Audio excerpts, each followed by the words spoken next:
IES Abroad virtual events, and thank you for joining us. I'm Gregory Hess, President and CEO of IES Abroad.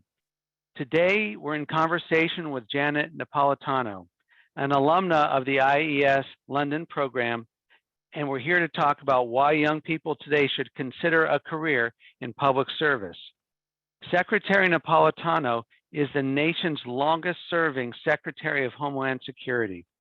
She is a former federal and state prosecutor and served as the governor of Arizona between 2003 and 2009.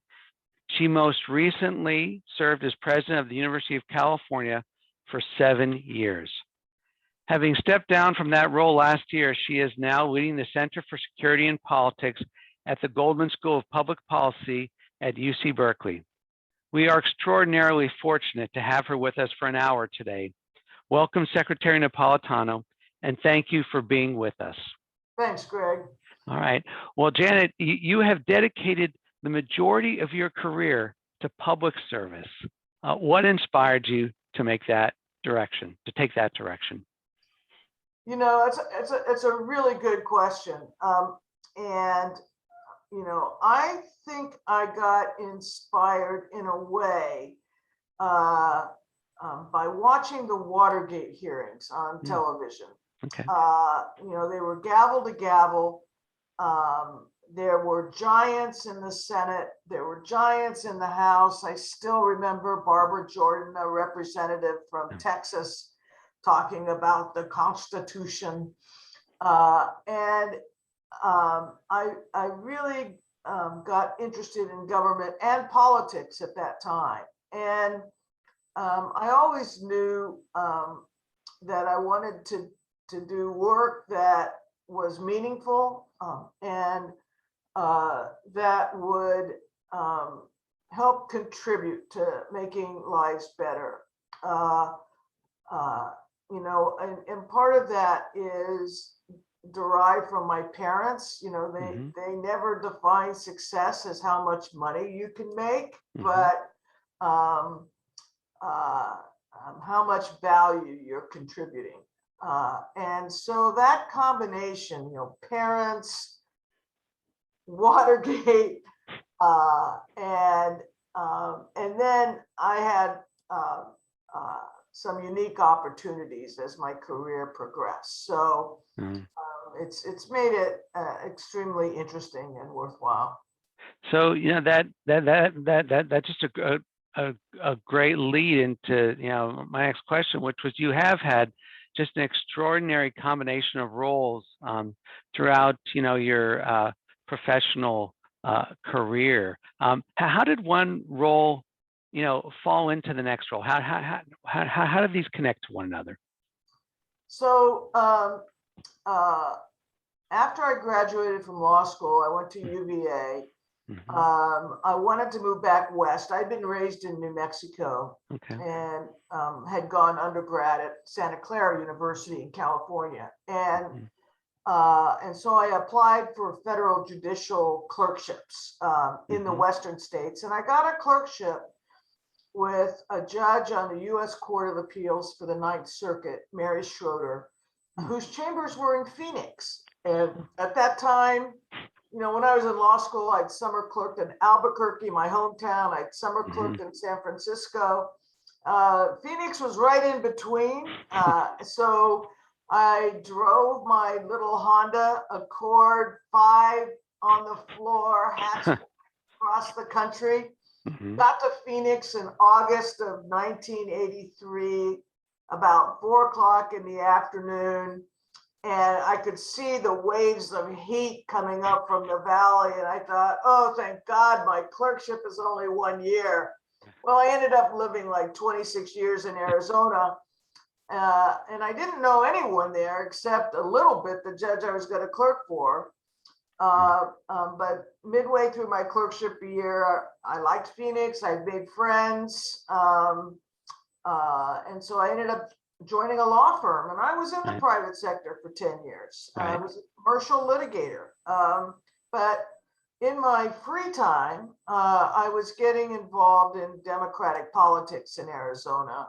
And there weren't many Democrats in Arizona then. So It was a small pond, and when Bill Clinton was elected president, they were intentionally looking for women to fill non-traditional roles, one of which is being the U.S. attorney, the chief federal prosecutor in a district. Arizona's all one federal district. And so I was asked to be the U.S. attorney. And that's when I made the jump from private sector into full-time public service. And that was a wonderful job.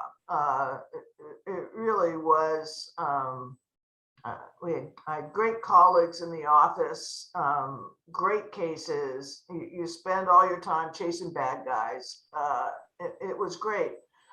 But then after I'd done that for a little over 4 years, I was 39 turning 40.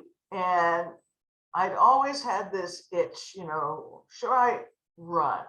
And the Attorney Generalship of Arizona was going to be an open seat. The incumbent was term limited, and I needed to scratch the itch. And I was, I wanted to do it so that when I was 80, I wouldn't be on my front porch in my rocking chair playing woulda, coulda, shoulda.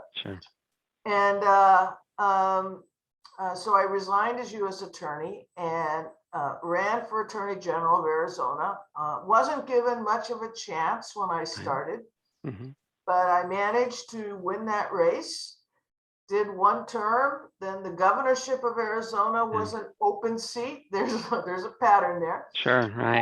And I ran tough campaign, really challenging campaign, but managed to eke out a victory the first term, and then the second go round, the re-elect. We ran the table. We won every county and legislative district in the state. And then, I was midway through my second term limited. So I was a lame duck a bit. And I'd been an early supporter of Barack Obama's. And I campaigned heavily for him. And when he was elected, he asked me to come back to DC and join the cabinet, which I did. So that's my life story. No, it is a remarkable collection of just great opportunities, and I love the sentiment about kind of just taking that leap, into something you hadn't done before. Though obviously you were ready for it, and the voters brought you through the first time, and in the end you did run the table, which is quite a feat, given the circumstances of those times. So that's quite remarkable. So the circumstances you had were unique. You talked from Watergate to the to even kind of the things up through the Clinton and Obama eras, but now we have a whole new group of young people, and you're fortunate enough to teach and work with young people now in terms of helping them find their way forward. Do you still think that a life of public service is important? Do you think it's still relevant to young people today? Oh yeah. It's one of the reasons when I stepped down as president of UC, I joined the faculty. I'm actually on the faculty of the School of Public Policy at UC Berkeley. And, and just by virtue of the fact that it's a public policy school, the students are obviously interested in going into some form of public service. But I also hope to teach students who are not in the School of Public Policy and to excite them and interest them in that kind of a career. And it's tough. The lures of the private sector are always out there. Politics in the United States in particular has become somewhat of a blood sport. And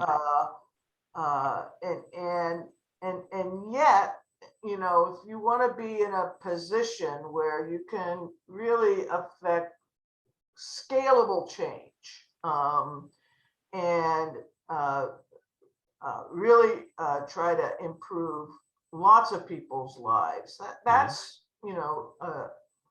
that's really the endeavor that allows you to do that. Well, so some of the things you must have picked up along the way are some, just a range of experiences that have helped you, had some insights into, not just leadership for the times that you had, but also just some kind of broader understanding about leadership and what it takes to actually affect that kind of large scale change. Are there any, insights or tips you can share with us today that about leadership lessons you've learned along the way that could help inspire that next generation? Well, first of all, I've learned from a lot of the mistakes that I've made. Right. And I think you need to approach some of these roles with some humility, because not everything you do will work out. And so recognizing when you've made a mistake, own it, correct it, and move on. One of the things I think of is, well, what's the difference between a leader and a manager? Right. And I think a leader is the individual who creates the vision and creates kind of the big goals. When I was elected governor, I said, what at the end of my first term do I want to say we got done? Right. And then persuade other people on your team and beyond your team that that's the right vision. Those are goals they can get behind and help. And then a manager is really a person who is who has the task of kind of implementing that.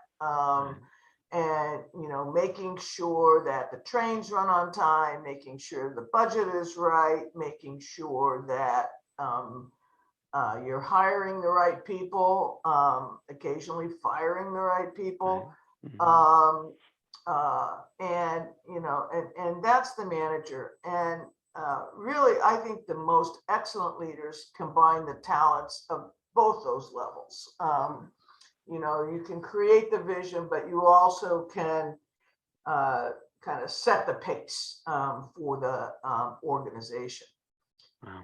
So, That's a truly wonderful answer, and what I find so interesting about and so compelling and just want to kind of continue to celebrate is that you were able to do to make these different changes and to do so and to take both management skills, develop them into leadership skills, provide vision, but also in some ways or in many ways you were a trailblazer. Obviously, there were times when you had to push through a glass ceiling that others before you didn't have to push through. So we do have a lot of young people today who do see those glass ceilings above them. In many cases to women, students of color, et cetera. And the question is, what kind of advice do you give students, just based on your experience of being a trailblazer? What are the kind of advice you'd give them about continuing to move their career forwards? Well, you're right, Greg. In many of the roles I've had, I've been the first woman. Right. And I think the thing to keep in mind is you're the first, but you don't want to be the last. And so, you want to work to be successful. And I think, when you walk into that, when I was appointed U.S. attorney and I walked into my first meeting with the heads of all the federal law enforcement agencies in Arizona. So the special agent in charge of the FBI, of the DEA, of the ATF, of the then INS, of the postal inspector and so forth, all around the table. It was with one, except it was all white males, frankly. And all career law enforcement, many with military backgrounds before then. But I was the woman, and I was at the head of the table. And I think they were looking at me with some kind of, who is this? I was then relatively young woman who is in charge. And, I think in that circumstance, you have to be really prepared. You have to establish your credibility.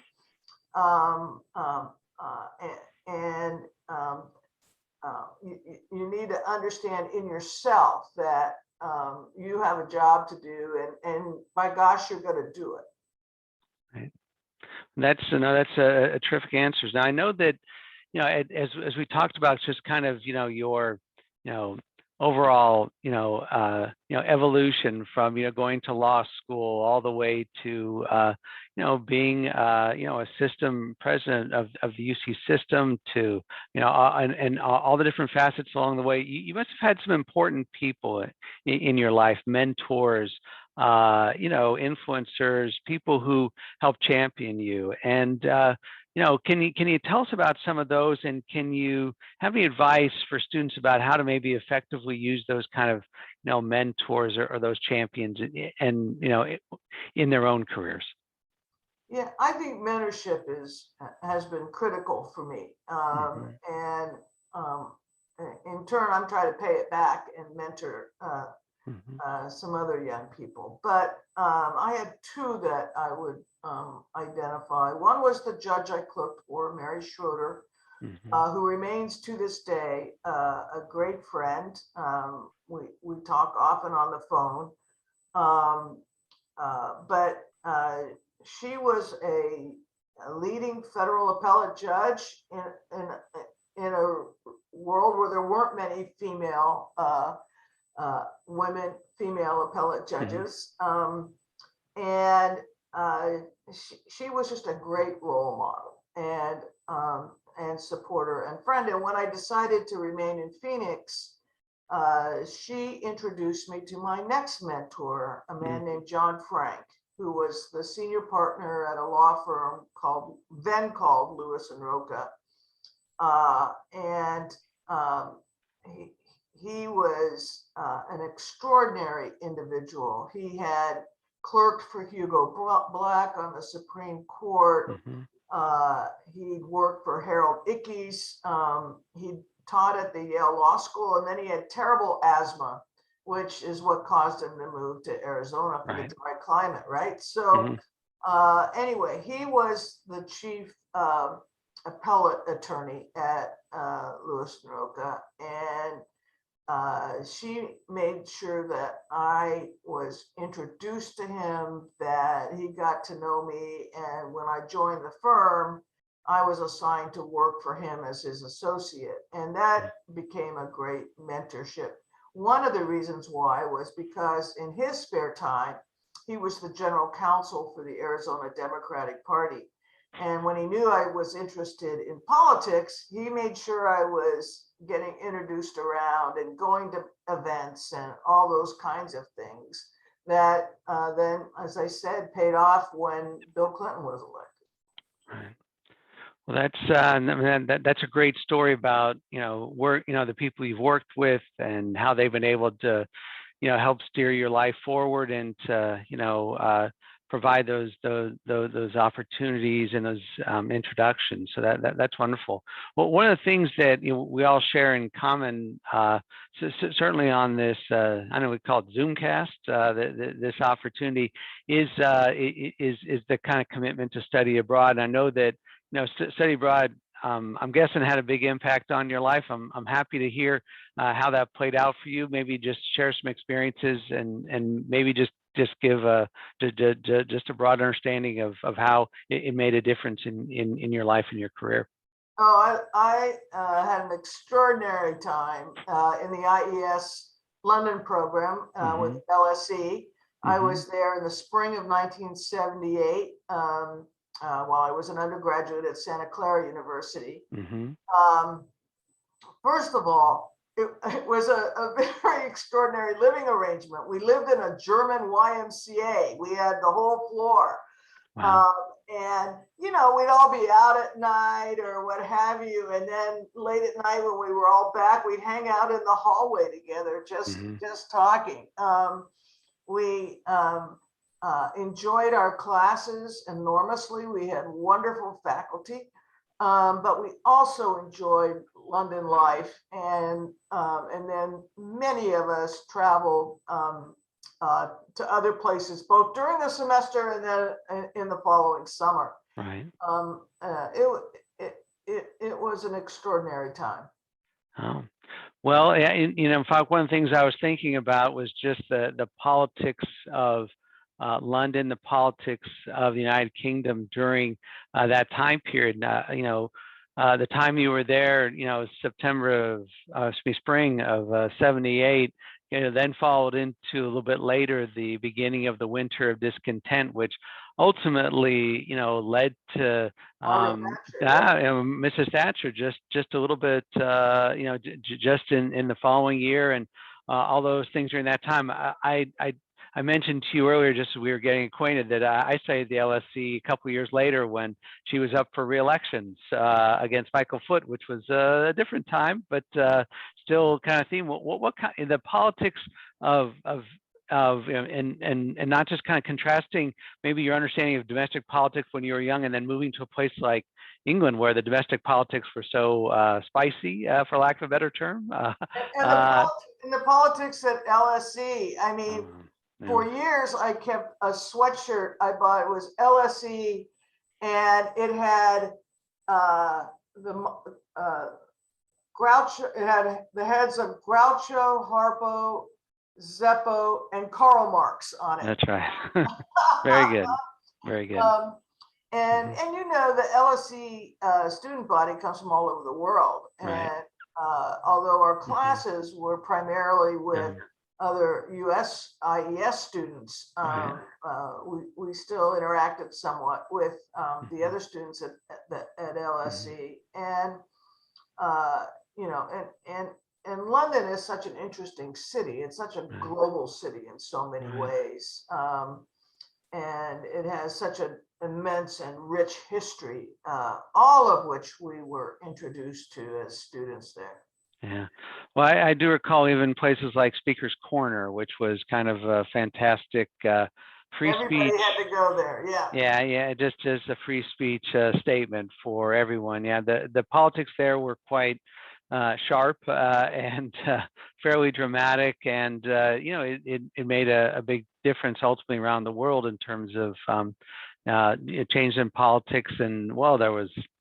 The Soviet Union, it was a much different time, but it is great lessons that students can derive from study abroad. I was going to ask you just one thing. One of the things that students are pretty passionate about now, and that I just wanted to share before we go to just some broader questions, was the whole issue about students in the U.S., dreamers who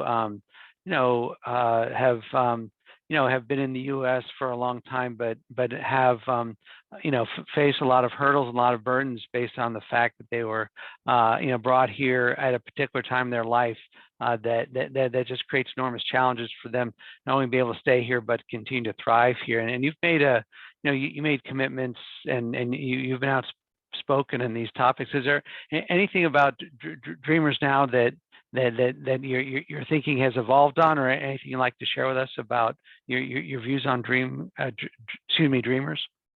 Yeah, so and they don't refer to themselves as dreamers. They refer to themselves as DACA. I'm sorry. DACA is the acronym Deferred Action for Childhood Arrivals, and it was a program I started when I was Secretary of Homeland Security, because in the midst of Congress just being totally wrapped around the axle on any type of comprehensive immigration reform, it just seemed to me that this was a segment of the immigrant population that we really could do something about. And it was the segment of young people who were brought here typically before they were even 6 years old, grown up in the United States, done everything we asked of them, except they were undocumented. And by setting up a program where they could regularize their situation in the US, and by doing so also get work authorization, that we could at least provide some temporary relief for them. And so when we started DACA, we started it from scratch. I remember the president announced it from the Rose Garden. We had that program up and running in 60 days, which is lightning speed in government time. Sure. And we didn't know at the beginning whether we'd have, 5,000, 15,000, 20,000. Within a few years, there were around 850,000 DACA students in the program. Now, when the Trump administration came in, they attempted to rescind the DACA program. Right. And by then I was the president of the University of California, where we had, thousands of DACA students. And so we sued the Trump administration about that. I think making me the only cabinet secretary to have personally sued her successor. And we sought an injunction to prevent the rescission. That case went all the way to the US Supreme Court, and that injunction that we obtained was upheld on a 5-4 vote. So DACA lived for another day. But I'll tell you, Greg, the real solution here is not a program done through the executive branch, but really Congress needs to act. Yeah. Oh, well, that is a terrific understanding and a great educational lesson for us all, particularly with such an important topic as those DACA students. I was going to open up to the chat and the Q&A right now. Let's see how we do. So here's a question. Let's see if I can read this. It's from Caleb. Let me see how I do here. Let me just read it out. So, Madam Secretary, thank you for joining us tonight, and Dr. Hess, thank you for providing us this opportunity. Can you give us how did your time with the IES prepare you for your career in public service? And secondly, what's your risk assessment facing the U.S. in today's environment? Yeah, so IES, I think, prepared me several ways. One was it opened my mind, it opened my brain to what was going on in the world beyond the United States. And it challenged me academically. The courses were very rigorous. And I had a tutorial with a politics professor named Philip Windsor. He was somewhat notorious in the IES program, but he was wonderful. He would take me and my tutorial partner to a pub for our tutorials and chain smoked, through the whole thing. And I learned so much from him about European politics and how that all worked. And then so that was just kind of a wonderful way to kind of broaden one's vision, right? One's experience. And then, Greg, what was the second half of the question? I'm sorry. So how do you see the risk assessment facing the U.S. in today's environment? It's a pretty broad sweep, but I'm sure you have some great thoughts on it. Yeah, so I actually wrote a book about it. There you go. Called How Safe Are We? Homeland Security Since 9/11. I think there are, if I had to rack and stack risks facing the United States, at the time I wrote the book, I identified my top three. The top one were all the security risks that emanate from climate change. The risk to sea level rise, the changes in both extreme and persistent weather events, the effect on food security and its domino effect on stability, the effect on migration patterns, the effects on the Arctic and how we govern the Arctic. But those are huge cascading risks that we are not coping with right now well as a country. The second category I would call the risks associated with cyber security and emergent technologies. And we've seen some of those, the ransomware attack on the Colonial Pipeline and the major hacks that have gone on. But that's a major security risk. The third risk I identified in the book was the risk of mass gun violence. And we've actually seen that increase dramatically during the pandemic and during this post-pandemic period. But if I were writing the book today, I would add another risk. And that is the risk to our democracy by the prevalence of misinformation and disinformation, primarily spread through social media, and how that interacts with the population writ large, and how it was a contributor to the insurrection of January the 6th. Right. I think we are just at the beginning of unpacking how to deal with that. Yeah. Well, maybe another follow-up question that I see out there just has to do with, how, because you're in the classroom, you spend time with terrific students, and you've been in the academic arena for, well, probably 8-9 years now, almost a decade. Tell us a little about how you perceive students out there. They, in the current political environment, it's there is in some ways kind of a basic questioning of democracy and even elections. Do you see students being passionate? Do you see them being cynical? Yes, both, neither. How do you see the kind of the student perspective right now? I see both of the above. The students at Berkeley are super smart, and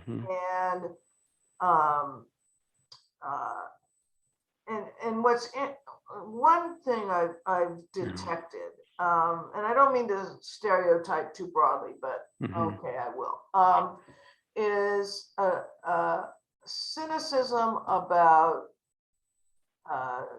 DC politics,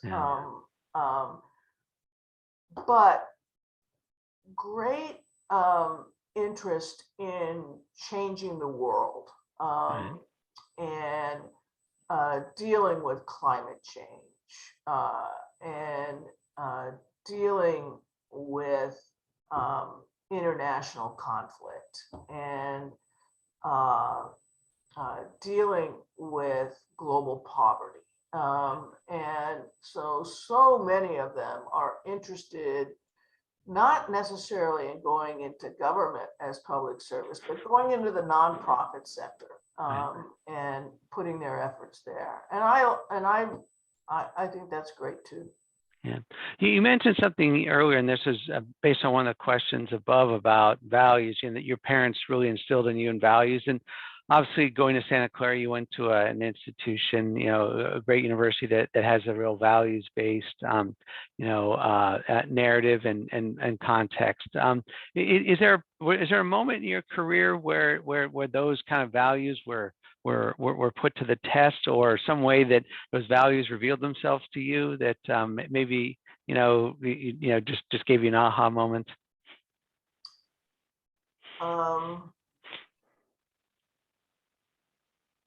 Well, one aha moment was when I was still in private practice in Arizona, and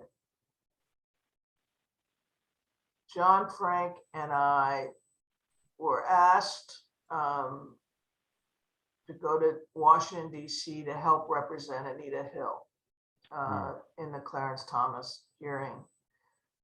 And that was an amazing experience. It was my, first time being in the middle of a national controversy of high intensity on both sides, where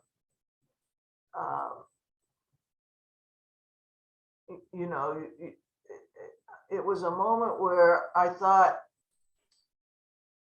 here was this woman who'd been brave enough to speak out, and you had the whole power structure kind of arrayed against her. And she needed our help. And I was pleased to do whatever I could. It was the first time the problem of sexual harassment in the workplace had really garnered national attention. It'd been around forever, but it wasn't talked about. It wasn't. It was tolerated by women. Sure. And it was time to stand up and say enough. This is no one should have to go to work afraid of being harassed, and it's not a problem that's gone away. But I think in some respects it's at least a bit better. Yeah, understood. We have a question here. So it was about 10% of U.S. students, college students, study abroad. What's the percentage we should be shooting for here at both in terms of IES Abroad's contribution, but what should we encourage more students to study abroad, to have those kind of global experiences at their undergraduate during their undergraduate experience? Oh, absolutely. I was going to say that. Of course.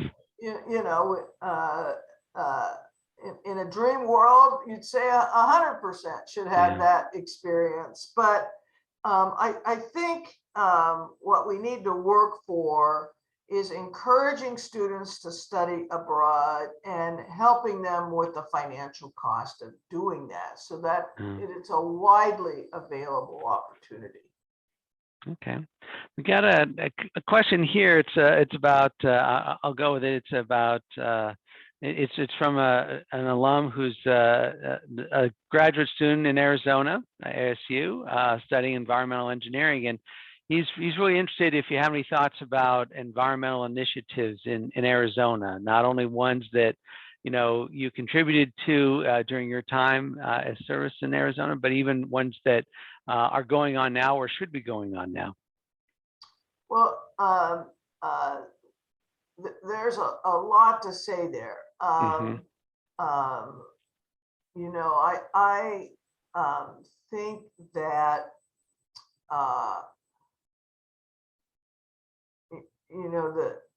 the issues of climate change in Arizona are interesting because Arizona was already hot. It's just getting hotter. Yes. But identifying and utilizing sources of energy that are renewable, sustainable, and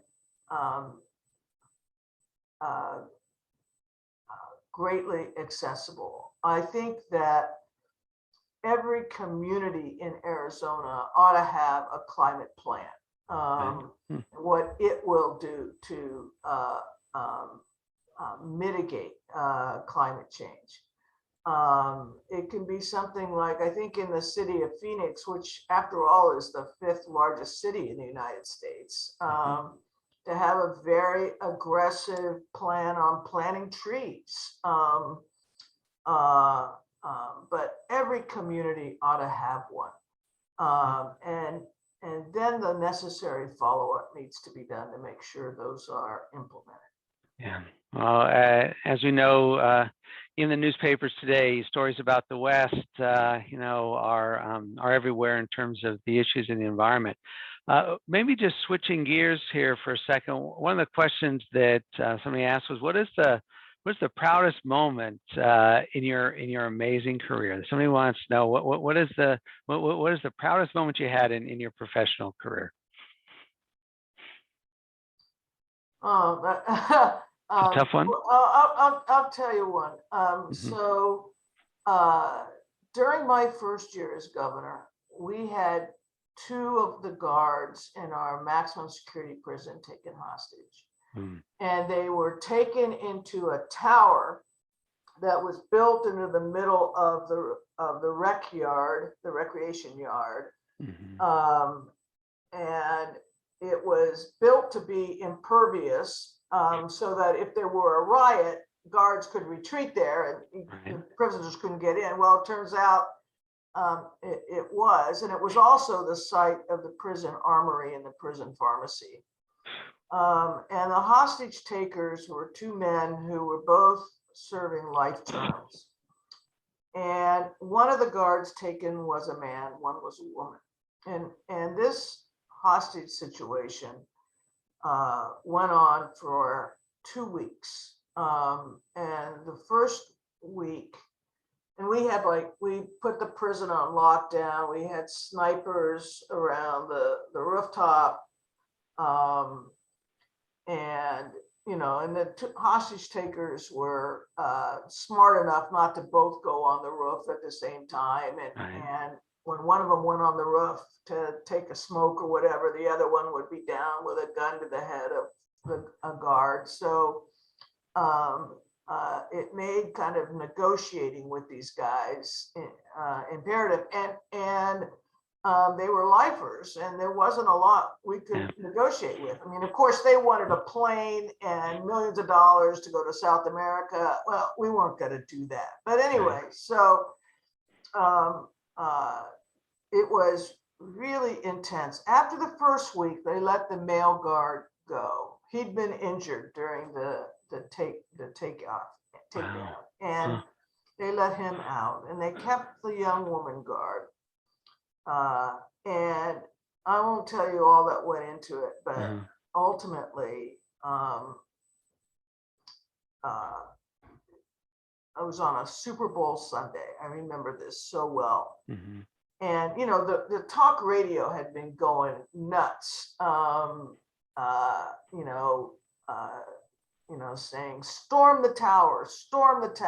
And, I'm a woman, and the head of our correction system was a woman. And so there was this undercurrent of, we were too chicken to storm the tower. Well, we knew if we stormed the tower, that not only would the hostages be killed, but those storming the tower, there would be some fatalities and injuries. And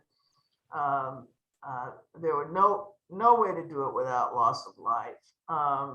And so my direction was, as long as there's some negotiation going on, we'll keep at it. Anyway, we negotiated a release on Super Bowl Sunday, and the terms were that we would deliver a steak dinner and a 6-pack to the hostage takers. Normally, you don't have alcohol in a prison. And then after the game, they would bring her out. So we made the delivery. The game ended. They came down from the tower. She was immediately helicoptered to a hospital in Phoenix. And, she'd been 2 weeks with these guys. Hadn't had a shower, had been sexually assaulted. I mean, it was miserable.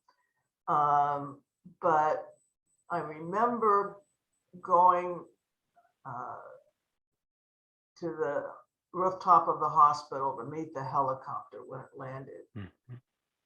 And she just grabbed my hand and the hand of Dora, who was our corrections head. And she just looked at us and she said, thank you for not taking the tower. They would have killed me. That was a very powerful moment, I must say. No, it is a very powerful story, heartfelt, and from a very hard situation.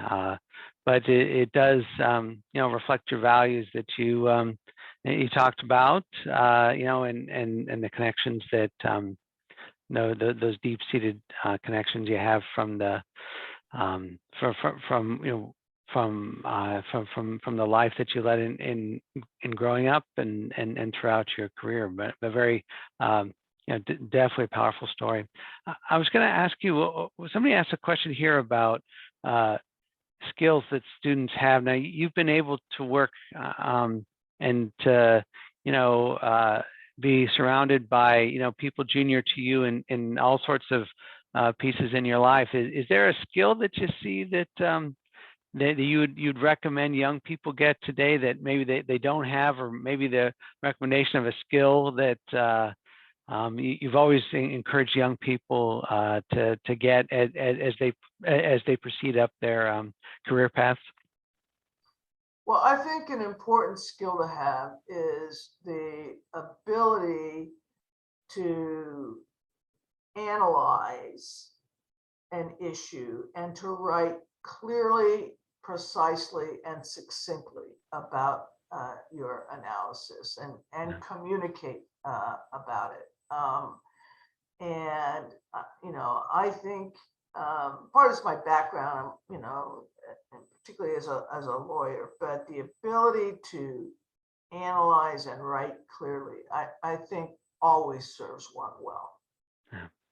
No, once again, I'm a huge fan of good, clean writing. I have the refrain around here, crisp. I like to have everything nice and crisp. In fact, talking about the, good writing and all those things makes me think about the fact that you're still in the classroom. So you're in the classroom working with students, primarily graduate students, but maybe in the public policy school. And the question is, what are you teaching now? What are you planning to teach? What's going on in the classroom that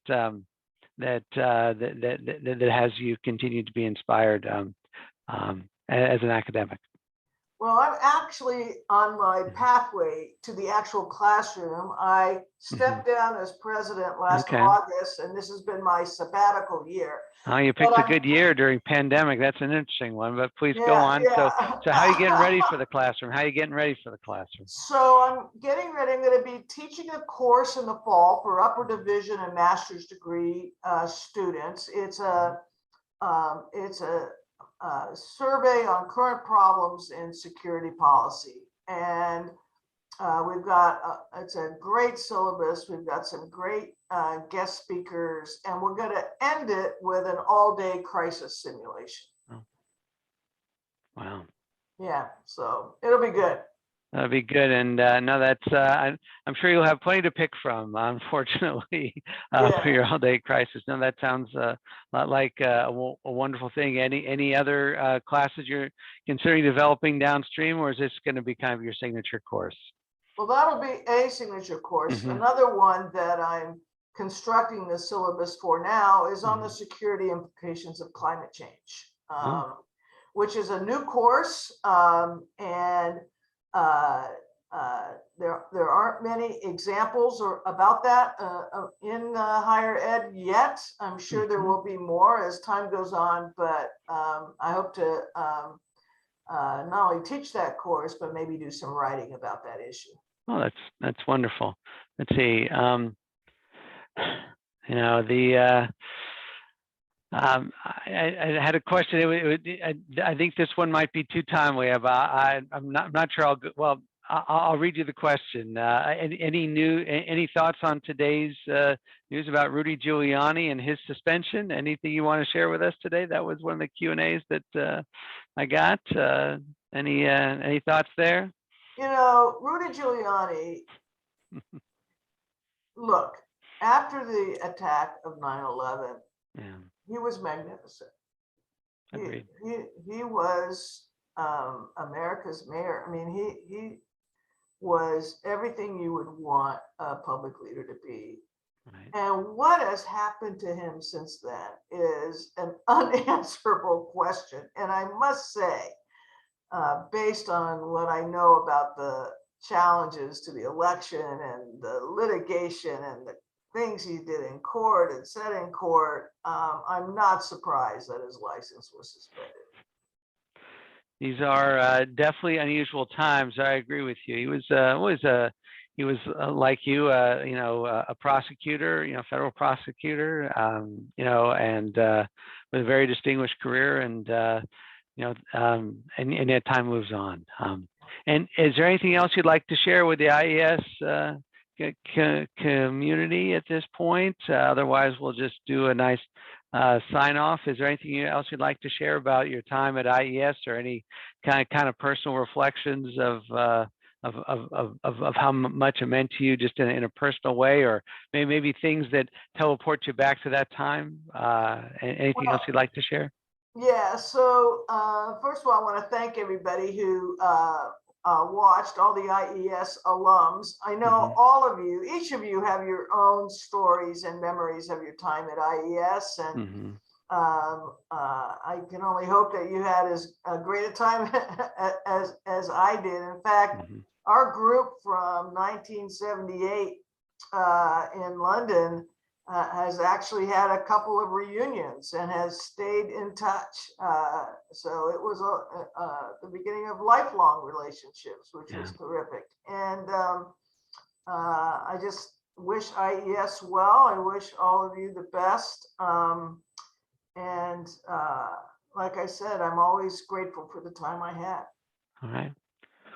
Well, thank you so much. I do want to just, thank Secretary Napolitano for her discussion today about the importance of public service and the stories that she shared with us to help us understand the importance of public service and why that's meant so much to her throughout her career. I'd also, like to thank her for her lifetime commitment to law, security, and the importance of education today for everyone. And I just want to make sure she has that full appreciation for the great service she's done throughout her career. I'd also like to thank everyone who joined us today to help join this IES Abroad family today. As Secretary Napolitano mentioned, staying connected is really important. If we've learned anything during this very difficult pandemic year, it's that so many of those relationships of the people we studied abroad with, make such a difference in our lives and sustain us. And if you ever want to get in touch with one of your classmates, if you want to do a virtual event, please reach out to our alumni office, and we'll do the best we can to help reach out to friends who you may not have be able to find out there, or if you have an interest in putting together a virtual event with your classmates. Our alumni group and our advancement office is able to help you and quick and ready to help to do that.